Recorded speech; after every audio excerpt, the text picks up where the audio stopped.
We live in this incredibly hyper-connected world. Yet, there is this growing group of people who are intentionally choosing to just unplug.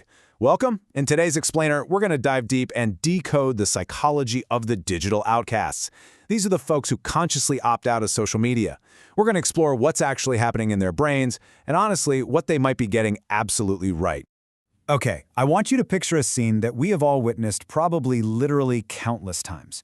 Imagine a breathtakingly beautiful sunset. The sky is painted in these incredible vivid shades of orange and purple. Now, look around. Everyone, almost like a reflex, holds up their glowing screens to capture it. But right there, right in the middle of the crowd, there is one person whose phone is just firmly in their pocket. They're just standing there, simply watching the sky with their own two eyes. So what's our immediate reaction when someone casually mentions they aren't on social media? It's usually this weird mix of confusion and, let's be honest, a little suspicion. We look at them like they've chosen to live in a dark cave somewhere. We tend to label them as technophobes who are just completely out of touch with modern reality. But what if we flip the script for a second? What if, instead of being the weird ones, they are actually actively preserving something incredibly vital that the rest of us have just unknowingly surrendered? Which brings us to Section 1, the social media outcast. Are they technophobes or modern rebels? Moving right along to Section 2, the dopamine trap, the engineered loop. Now let's get into the hard science here. These social media platforms aren't just accidental successes. They are meticulously built by engineers who use behavioral psychology to tap right into our primitive craving for validation. It works through the simple but devastatingly effective three-step loop. Step 1, you post content. Step 2, you receive likes and comments. And Step 3, your brain releases a huge surge of dopamine. It literally trains your brain to just keep coming back for those quick hits. And because of that engineered loop, there is a really profound contrast in how we seek joy. Think about the heavy scroller. They often rely heavily on external validation. It's like they need the approval of 200 complete strangers just to actually enjoy their own vacation. Non-users, though, they generate their dopamine through internal satisfaction. They're finding joy purely from the experience itself, totally independent of any digital audience. But here is where it gets absolutely crucial: the neurological toll. Our prefrontal cortex is the part of the brain that's responsible for deep focus and complex decision-making. Well, studies actually show that it becomes less active in heavy social media users because of that constant rapid-fire scrolling. It makes just sitting with a single thought really difficult. The non-user, however, retains that cognitive bandwidth. Since they aren't constantly bombarded by content, they preserve the focus required to, say, sit down and actually read an entire book without instinctively reaching for their phone. All right, let's peel back another layer in Section 3, illusion versus connection, theater versus reality. You see, these platforms fundamentally warp our perception of relationships and self-worth. Social media essentially forces us into this totally unwinnable game.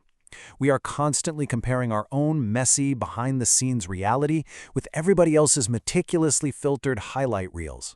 It is an asymmetric comparison that mathematically guarantees you are going to feel like you're losing. It's less about connection and way more about theater. Furthermore, the whole setup turns every single post into a miniature performance.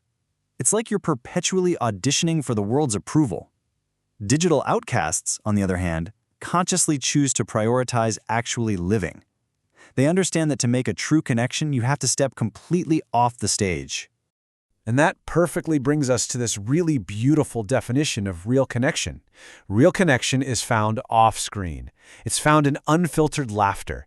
It's in those quiet, messy, awkward moments that would honestly make a terrible, boring photo, but are absolutely perfect for just living.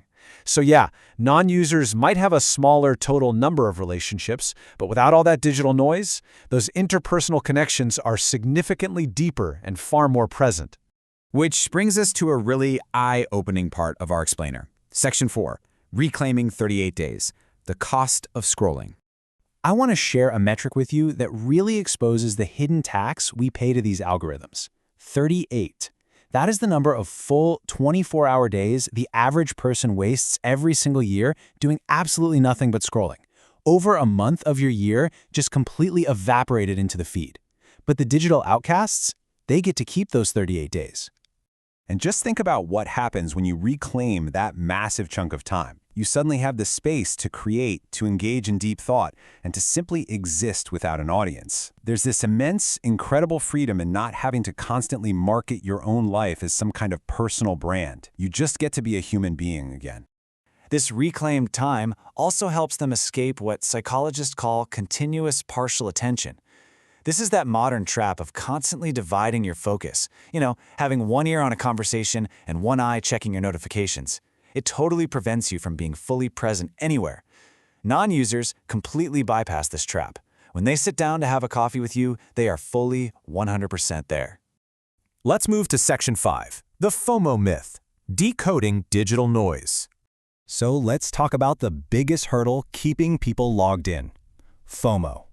The fear of missing out isn't some natural human condition. It's a manufactured illusion. It is literal digital noise, heavily pushed by algorithms specifically designed to make you feel inadequate. Also, you come running back to the app seeking validation. But when we look at the data, it paints a completely different picture of the offline reality. Studies consistently show that individuals who step away experience way less overall anxiety and report significantly higher life satisfaction. And the so what here is simple. They've stepped out of the algorithm's endless, unwinnable race. They've granted themselves the freedom to just be human. Finally, we arrive at Section 6, the power of authenticity, taking back control. If we strip away all the hype, social media at its very core is simply a neutral tool. And honestly, this forces a slightly uncomfortable question. Are you using the tool, or is the tool using you? Are you really in the driver's seat, or is the algorithm steering your attention? The non-users we've been talking about today, they've already answered that question. Their lifestyle is not some quirky flaw, and it definitely isn't antisocial. Their choice to disconnect is a brilliant, highly deliberate strategy. They have made an active decision to take back their attention and reclaim their precious mental bandwidth. Which leaves us with this incredibly powerful thought. In a world full of performers, being authentic is the most revolutionary thing you can do. The digital outcasts aren't hiding from the world. No, they are choosing to experience it authentically, without a filter and totally without an audience. So as you go about the rest of your day, I'm going to leave you with this. What would you do with 38 extra days of your authentic self?